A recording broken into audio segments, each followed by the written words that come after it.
Today I want to speak to you about something that is both incredibly humbling and empowering: the calling of God on your life. In Matthew 22 verse 14, Jesus says, "For many are invited, but few are chosen." This verse isn't just a reminder of the invitation God extends to us, but also a call to recognize the weight and significance of that invitation. God's choice to call you is not a random selection. It's a divine purpose. Think about that for a moment. You are chosen by God, not because of your perfection, but because of His purpose for your life. He sees something in you that the world may overlook, and He calls you out to step into something greater than yourself. When God chooses us, He doesn't just call us to live ordinary lives. We are called to thrive, to grow, and to walk in the divine purpose He has set before us. This is not about existing day by day. This is about living with meaning, with intention, with the knowledge that our lives have eternal significance. But here's the truth we often don't hear. Being chosen by God is not always an easy path. It's not a smooth road filled with only blessings and comfort. It's a path that requires perseverance, growth, and trust in God's timing. If you're feeling like the journey is tough, or if obstacles are blocking your way, understand that this is part of the process. Being chosen by God comes with challenges, but these challenges are not meant to break you. They are meant to shape you, refine you, and prepare you for the great things God has ahead. So what can we expect when God calls us? There are 3 things that will surely come: trials, transformation, and triumph. These aren't just random life experiences. They are the tools God uses to mold us into the people He's called us to be. Let's take a deeper look at each of them so that you can walk this path with the strength and confidence that come from knowing God is preparing you for something extraordinary. And before we go any further, please subscribe to this channel if you haven't already. Let's dive into this and explore how these 3 powerful stages will shape your journey with God. 1. Trials, the testing and refining of your faith. Chosen ones. When God calls you, it's not just an invitation to walk an easy path. No, when God chooses you, you will face challenges and obstacles that are designed to test your faith and refine you. These challenges are not here to defeat you. They are here to shape you. They are part of God's plan to mold you into the person He needs you to be for the mission He has set before you. These trials are a necessary part of your journey, and they should not scare you or discourage you from responding to God's call. They are meant to put you on the right path, to strengthen you, to refine your character, and to prepare you for the amazing things God has in store for you. James 1 verse 2-4 encourages us, "Consider it pure joy, my brothers and sisters, whenever you face trials of many kinds, because you know that the testing of your faith produces perseverance. Let perseverance finish its work so that you may be mature and complete, not lacking anything." What does that mean, children of God? It means that perseverance is built in the midst of trials. Hardships and challenges aren't obstacles. They are the very tools God uses to make you mature and complete. As you walk through difficulties, you are being refined for a higher purpose. But don't miss this. Those who easily give up on God's calling, who shrink back at the first sign of trouble, aren't prepared for the destiny God has for them. Perseverance is essential in kingdom work. 1 Corinthians 9 verse 24-25 reminds us, "Do you not know that in a race all the runners run, but only one gets the prize? Run in such a way as to get the prize. Everyone who competes in the games goes into strict training. They do it to get a crown that will not last, but we do it to get a crown that will last forever. Think of trials as God's training program for you. They are not random or meaningless. They are preparing you for something greater, a crown that will not fade away. 2 Timothy 3 verse 16 to 17 says, "All scripture is God-breathed and is useful for teaching, rebuking, correcting, and training in righteousness, so that the servant of God may be thoroughly equipped for every good work." Sometimes this teaching and training comes in the form of tests and trials. But we should not despair, beloved, because these difficulties are meant to equip us up for God's work and make us ready for every good thing He has planned. Just like Joseph in the Bible, when God chooses you, you might find yourself facing trials that feel unfair. Joseph was betrayed by his brothers, sold into slavery, falsely accused and thrown into prison. Yet Joseph didn't lose heart. He trusted that God had a plan for his life, and in the end, God elevated him to a position of power in Egypt. So when you face trials, don't lose heart. Trust in God's plan for your life. Just like Joseph, you may face setbacks, but you have to keep your faith strong. The trials are not here to break you. They are here to build you. Your faith will be tested, chosen ones. It will go through fire. It will be challenged by circumstances, by people, and by your own doubts. But know this, when you go through these trials, God is not sending someone else to help you. He shows up Himself. This is the God we serve. Throughout the Bible, we see God enter into the toughest situations with His people.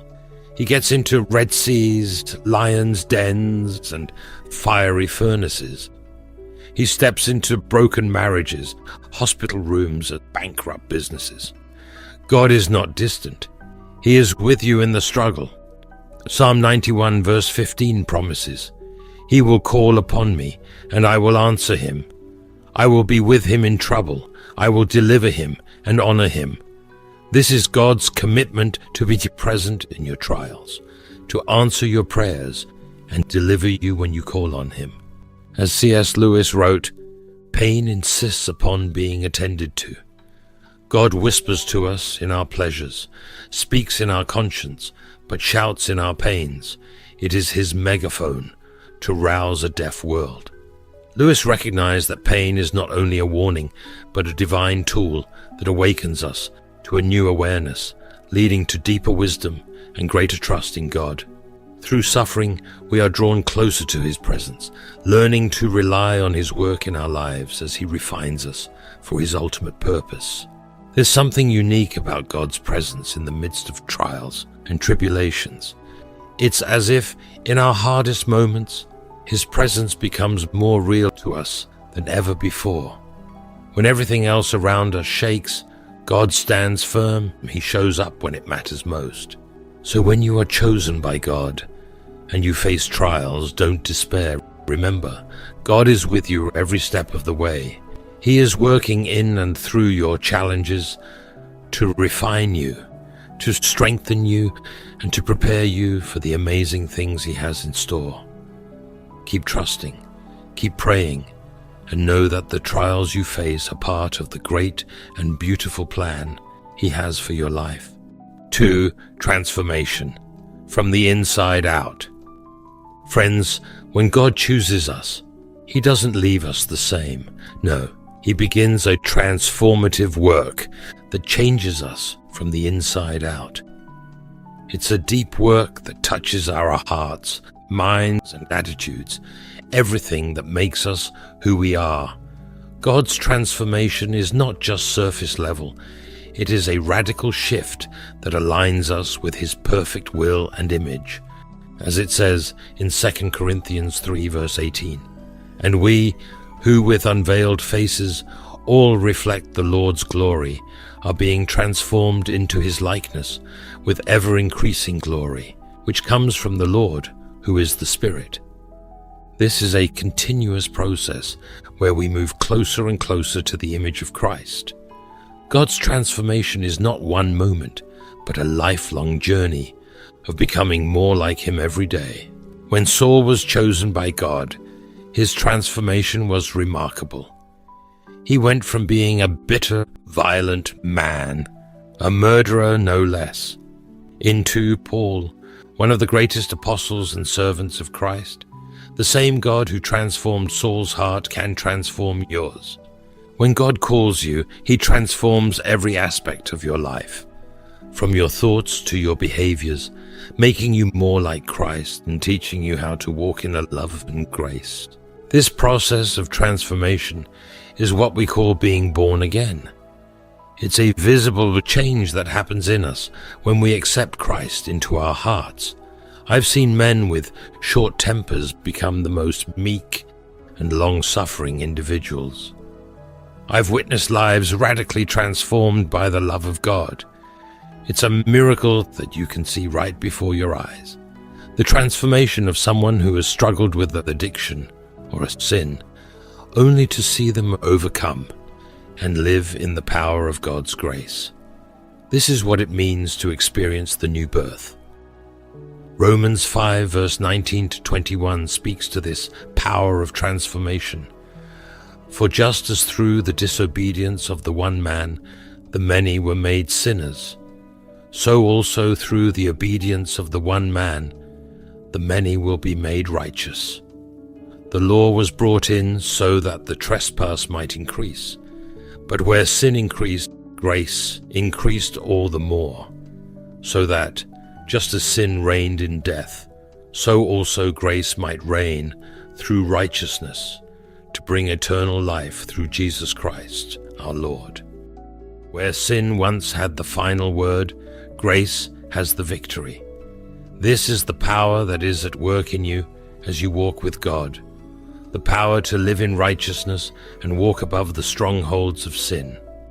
Brothers and sisters, there is a truth we must understand. When we come to God, he welcomes us just as we are.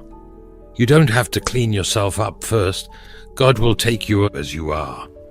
But here's the catch. When you accept his invitation, you cannot stay the way you are. God strips away your old self. The life you once lived, the sin you once embraced, will no longer satisfy you. When you follow Christ, he begins to work in your heart, making you new and giving you the strength to leave behind the old things. God never calls anyone without changing them. There's no story in the Bible of someone who came to God without being transformed. This change is evident. The Bible says that sin entered the world through Adam, but through the righteousness of Christ, we are made righteous before God. We are no longer slaves to sin. Through Jesus, we've been granted the power to walk victoriously over sin. Romans 12 verse 1 calls us to offer our bodies as living sacrifices to God. This is where the transformation truly begins. The more you give yourself to God, the more he works in you. Your inner man becomes strengthened. Your sinful nature begins to lose its grip on you. Every sin you once struggled with will begin to lose its hold over your life. This is how it works, chosen ones. The closer you get to God, the more your appetite for sin diminishes. The more time you spend in his presence, the less desire you'll have for the things of this world. And the opposite is also true. The further away you drift from God, the stronger the temptation to sin becomes. Paul said something incredibly profound in 1 Corinthians 15 verse 31. I die daily. Think about that for a moment. Paul understood that transformation is a daily process. Each day we die to ourselves, our old ways, our old thoughts, our old desires. And as we die daily, God takes us to new levels of transformation. Every day is an opportunity to draw closer to God, to repent of the areas where we've fallen short, and to grow more into his likeness. God's work in us is ongoing. It's a journey of constant refinement. As you walk with God, You'll notice that the things that once irritated you or tempted you to sin will no longer have the same pull. God will release His strength in you to overcome the sins you've struggled with for years. As the Bible says, from His fullness we have all received grace upon grace. John 1 verse 16. This grace is not a license to sin, but the power to overcome sin and live victoriously in Christ. Beloved, as God works in you, don't be discouraged if you find yourself struggling at times. Transformation takes time, but with every step closer to God, you become more and more like Him. And the beauty of this is that God is patient with you. He sees you in your struggle, and He's right there with you, working in you, strengthening you, and transforming you into the person He has called you to be. In Mere Christianity, C.S. Lewis writes, imagine yourself as a living house. God comes in to rebuild that house. At first, perhaps you can understand what He is doing. But presently, He starts knocking the house about in a way that hurts abominably and does not seem to make sense. You thought you were going to be made into a decent little cottage, but He is building a palace. He intends to come and live in it Himself. Lewis underscores that transformation in the Christian life is not about mere self-improvement, but about becoming something far more glorious than we can conceive. God's work in us goes beyond morality or goodness. It is about being remade into the fullness of His image, fulfilling His divine intentions for us from the very beginning. God is not just improving you, He is reshaping you into something far greater than you could ever achieve on your own. He is making you into His masterpiece, and the beauty of this transformation is that it's a process that lasts a lifetime. 3. Triumph, victory in God's purpose. The final thing we can expect when God calls us is a triumph. Yes, triumph. When God selects us as His vessels, He doesn't leave us in our trials. He empowers us to overcome them. Victory becomes not just a hope, but a reality for us. The Bible says in Romans 8 verse 37, in all these things we are more than conquerors through Him who loved us. This isn't just a promise for the future. It's for the here and now. We are more than conquerors, chosen ones. No matter what trials we face, no matter how high the mountains seem, we are empowered to rise above them. Victory is already ours because we stand in the strength of Christ. Our struggles do not define us, but the victory we have in Christ does. Take David as an example. When God chose David, his life was full of challenges. He faced giants, betrayal, and impossible odds. But through it all, David trusted in God's plan for his life. And in the end, he triumphed. He became king of Israel. His victory wasn't because of his own strength, but because of his unwavering trust in God's purpose. When God is on your side, there is no obstacle too great to overcome. Just as David triumphed, we too can expect victory in our lives. Every hurdle that comes our way can be overcome through Christ. We are more than equipped for the challenges ahead because we are not fighting alone. God is with us in every battle, and His victory is our victory. In Mere Christianity, C.S. Lewis writes, give up yourself and you will find your real self. Lose your life and you will save it. Submit to death. Death of your ambitions and favorite wishes every day, and death of your whole body in the end. Submit with every fiber of your being, and you will find eternal life. Keep back nothing. Nothing that you have not given away will be really yours. Lewis captures the essence of surrendering fully to God, allowing His will to work in our lives in ways that lead to ultimate victory. True triumph isn't about striving harder in our own strength, but about yielding to God's power, letting Him shape our lives and fight our battles for us. When we face struggles, it's easy to feel overwhelmed, but remember this: God has a plan for your life, a plan that will bring you through every trial and lead you into a place of triumph. Your trials are not in vain. God will use them for His glory, to refine you and to make you stronger. Victory isn't just an outcome, it's part of the process. No matter what you face, friends, you are not alone. God's victory is already guaranteed in your life. Trust in His plan, trust in His timing, and let Him work through you to bring about the triumph that He has promised. If this message speaks to your heart, take a moment to like, subscribe, and share it with someone who needs to hear this encouragement. Let's spread God's truth and His blessings to those around us. Remember, you are chosen and you are more than a conqueror. Stay strong in His purpose, walk in His strength, and trust that His victory is already yours.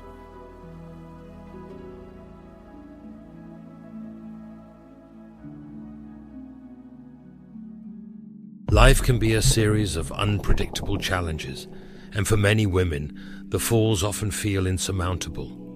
Whether caused by betrayal, loss, or unfulfilled dreams, these moments test the soul.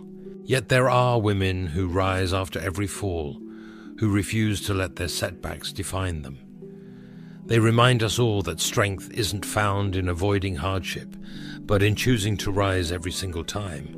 Proverbs 24:16 captures this beautifully. For though the righteous fall 7 times, they rise again, but the wicked stumble when calamity strikes. A woman who rises after every fall embodies this verse. Her strength is not in perfection, but in perseverance.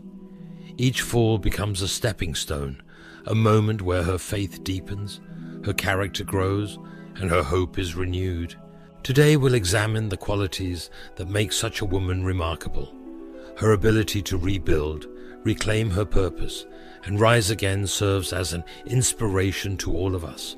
But before we continue, please give this video a thumbs up and write in the comments, "God is my strength," to receive the blessings of this sermon. Now let's dive in. Every woman who rises after a fall understands one critical truth: falling is not final.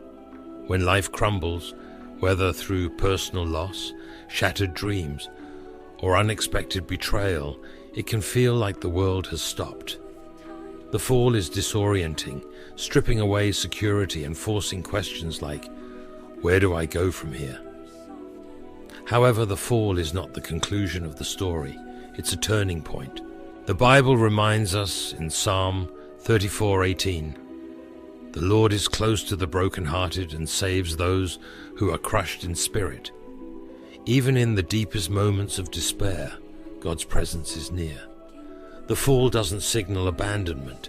It's often the starting place for something new. For many women, the fall feels like a personal failure.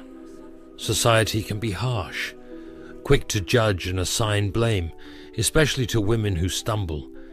But we must remember that falling is a universal experience. It doesn't discriminate, and it doesn't diminish worth. What truly matters is the choice to rise. Rising begins with honesty.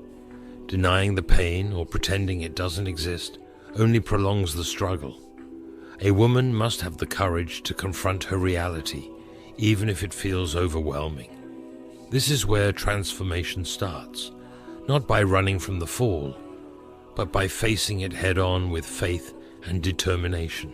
Think of Ruth in the Bible. After losing her husband, she faced a devastating fall, but rather than giving in to despair, she made a choice to keep moving forward, leaning on God's provision and embracing a new chapter. Her story reminds us that a fall can be the doorway to unexpected blessings. For a woman who rises, the fall is not the end. It's the moment when she chooses to trust God's presence in her pain, knowing He will bring purpose out of it. It's not about avoiding the fall, but responding with faith that refuses to give up. A woman who rises after every fall does not stay in the shadows of blame, bitterness, or despair. She looks at her life with a courageous honesty and takes ownership of what she can control. Even when the fall is caused by others, she refuses to let it define her story. Responsibility for her next steps becomes her strength, her act of faith, and her first step toward rebuilding. Galatians 6:5 says, "For each one should carry their own load." This is the essence of her mindset. She does not carry unnecessary guilt for things outside her control, but she chooses to carry the weight of her decisions moving forward. She understands that to rise, she must stop asking, "Why did this happen to me?" and instead ask, "What am I going to do now?" This woman is like Naomi in the book of Ruth. Naomi experienced devastating loss.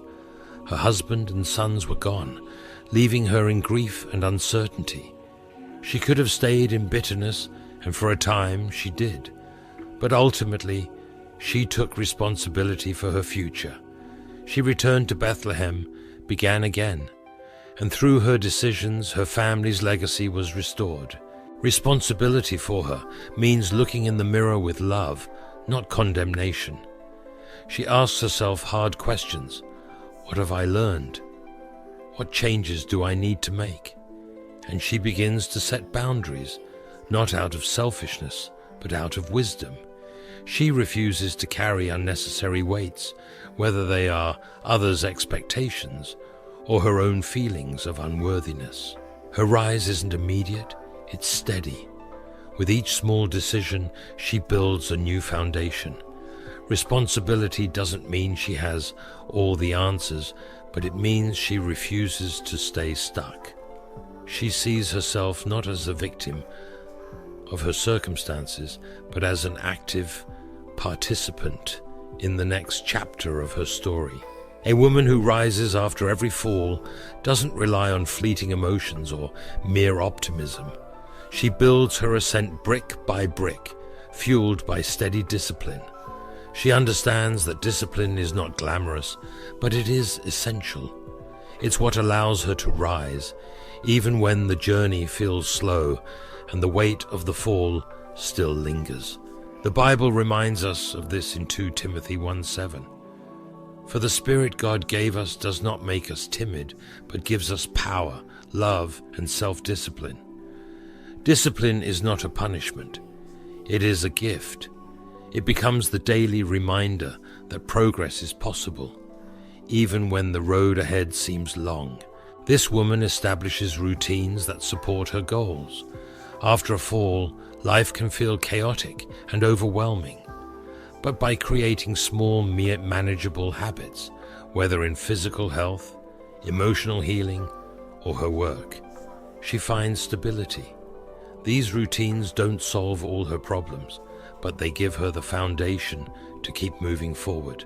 Her discipline also demands perseverance. There will be days when it feels like she's standing still, or worse, going backward. On those days, discipline becomes her lifeline, keeping her steady when motivation fades. Each small step becomes a declaration of her commitment to rise. The woman who rises also faces external pressures. Society may question her priorities or criticize her for focusing on herself or her goals. But her discipline serves as her compass, guiding her actions and reminding her why she began the climb in the first place. Think of Esther in the Bible. Though she lived a life of privilege in the palace, Esther's rise to courage was marked by self-discipline. She fasted, prayed, and prepared herself for the pivotal moment when she would risk everything to save her people. Her disciplined actions led to her triumph and the deliverance of many. This woman knows her rise is not about perfection, it's about persistence. Through discipline, she rebuilds her life with intention, proving that strength is not in avoiding the fall, but in choosing to rise again. A woman who rises after every fall doesn't do so by pretending she's unbreakable. Instead, She discovers the courage to be vulnerable, to acknowledge her pain, seek help, and open herself to growth. Vulnerability is not a sign of weakness. It's an act of extraordinary strength. Paul writes in 2 Corinthians 12:9, "But he said to me, 'My grace is sufficient for you, for my power is made perfect in weakness. Therefore, I will boast all the more gladly about my weaknesses, so that Christ's power may rest on me.'" Vulnerability allows God's strength to shine through. When she stops hiding behind a mask of perfection, she steps into the power of His grace. In a society that often expects women to appear endlessly strong, vulnerability is a radical choice. It means admitting, "I can't do this alone." A woman who rises knows she doesn't need to have all the answers. By sharing her struggles and fears, she creates space for others to walk alongside her. Vulnerability also unlocks the power of connection. When she allows herself to be real, she invites others into her story, not to fix her, but to support her. Genuine relationships are born in moments of honesty, and they become sources of encouragement and strength for the road ahead. Consider Mary, the mother of Jesus. When she learned she would bear the Savior, she faced incredible uncertainty. Yet she chose to be vulnerable, traveling to see Elizabeth, sharing her heart and praising God despite her fears. Her openness allowed her to receive encouragement and reaffirm her trust in God's plan. Still, vulnerability requires discernment. Not everyone deserves access to her deepest thoughts and feelings. A woman who rises learns to share selectively, choosing relationships that are trustworthy and supportive. Through vulnerability, she lets go of the pressure to be perfect. She begins to see that her strength isn't found in avoiding weakness, but in embracing the truth of who she is. A woman who rises not in her own power, but in the power of God working through her. A woman who rises after every fall doesn't allow her setbacks to define her. Instead, she fixes her heart and mind on a vision for what her life can be. Her vision isn't about having every step mapped out. It's about believing that there's something worth striving for, a purpose beyond the pain. Proverbs 29:18 says, "Where there is no vision, the people perish, but he that keepeth the law, happy is he." Vision gives direction. Without it, we risk wandering aimlessly, defined by the circumstances of the moment. But with it, a woman can press forward, even when the path is unclear, trusting that God is guiding her steps. After a fall, the future may feel uncertain. Doubt whispers, "What if you fail again?" But a woman who rises silences those doubts with hope. She asks herself, "What do I want my life to look like? What truly matters to me?" These reflections help her set goals that align with her values and dreams. Her vision also inspires creativity. She understands that her path may not look like anyone else's, and that's okay. Whether it's starting a new career, rebuilding relationships, or rediscovering her faith, she embraces unconventional solutions. Her vision gives her the confidence to try, fail, and try again. Consider the story of Nehemiah. When Jerusalem's walls were in ruins, he had a vision for restoration. Despite opposition, setbacks, and fear, he held on to that vision and took the steps needed to bring it to life. His determination transformed devastation into renewal. For this woman, vision isn't just about her own life. It becomes a light for others. As she works toward her goals, she inspires those around her to pursue their own dreams. A woman who rises understands that her vision must be paired with action. Every small step, every prayer, every decision moves her closer to the life she's building. She refuses to let the weight of the past overshadow the hope of what's ahead. A woman who rises after every fall carries an unshakable belief in herself, not born out of arrogance, but from a deep understanding of her God-given worth. She knows the world may doubt her, Her circumstances may challenge her, and the voices of fear may be loud, but her belief in her ability to stand again keeps her moving forward. Philippians 4:13 reminds us, "I can do all things through Christ who strengthens me." Her self-belief is rooted in this truth. It's not about relying solely on her strength, but leaning on the one who empowers her to rise time and time again.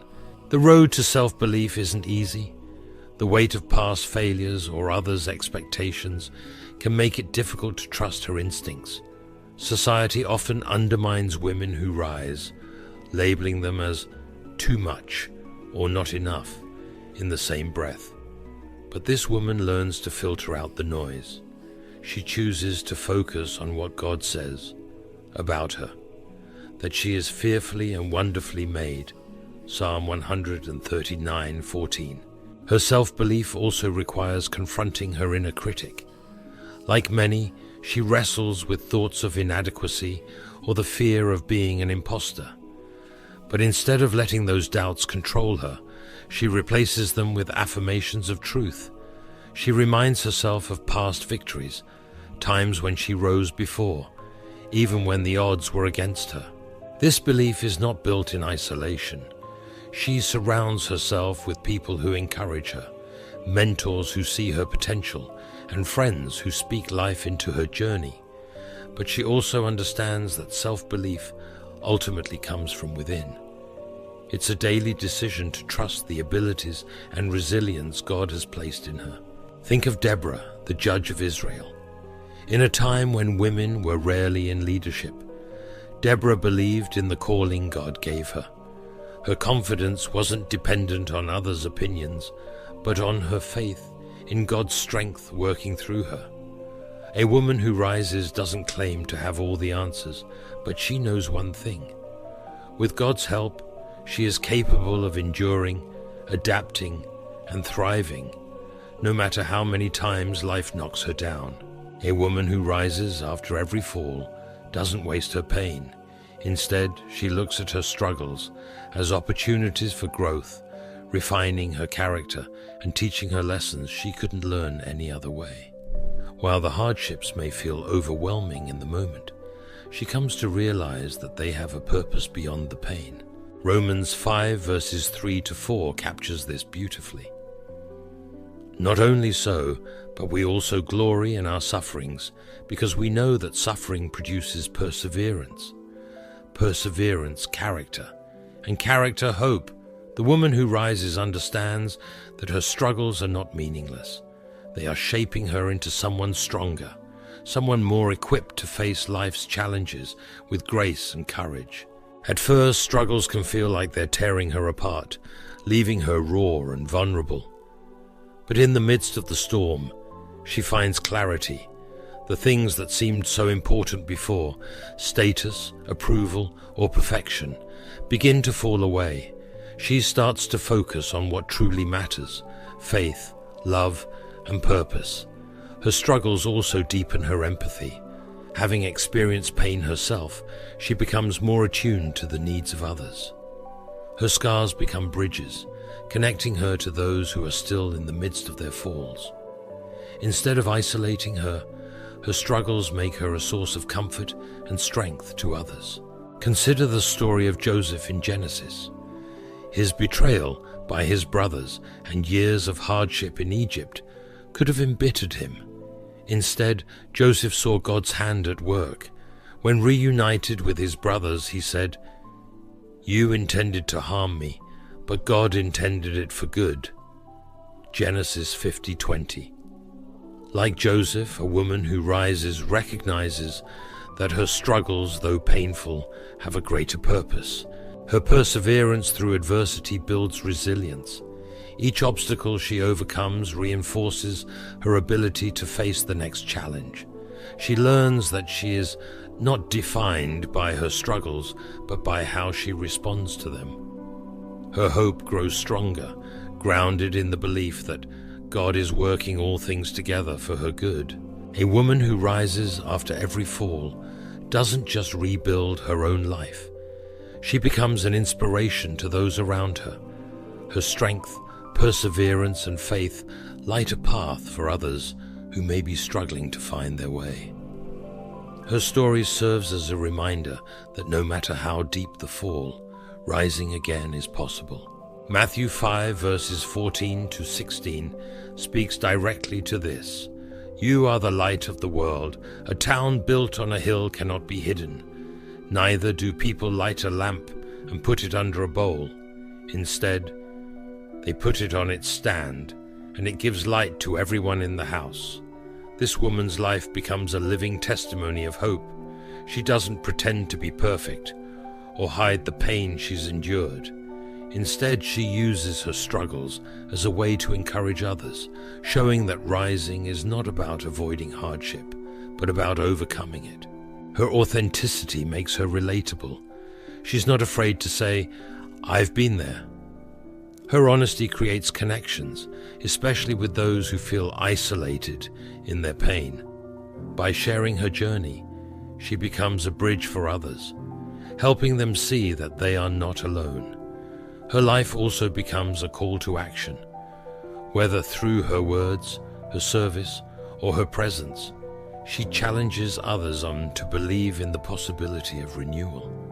Her hope is contagious, spreading to everyone who encounters her. Think of the Samaritan woman at the well in John 4. After meeting Jesus and hearing words that transformed her perspective, she didn't keep it to herself. She went back to her village and shared her story, leading many to believe in Christ. For this woman, rising is not just personal, it's communal. Her resilience inspires others to take their own first steps, showing them that the same God who lifted her up can do the same for them. A woman who rises after every fall is more than a survivor. She is a living example of resilience, courage, and faith in action. Each fall becomes an opportunity to grow stronger. Each challenge a chance to lean deeper into God's grace. Her life is a powerful reminder that no failure is final and no setback is beyond God's ability to redeem. Through discipline, self-belief, and a clear vision for her future, she reclaims her life and inspires others to do the same. Her journey isn't about perfection, but persistence, about refusing to let circumstances dictate her destiny. Thank you for watching this video. If this message encouraged you, share it with someone who might need hope today. Let's continue spreading the truth that with God's help, we can rise. No matter how many times we fall, God bless you forever.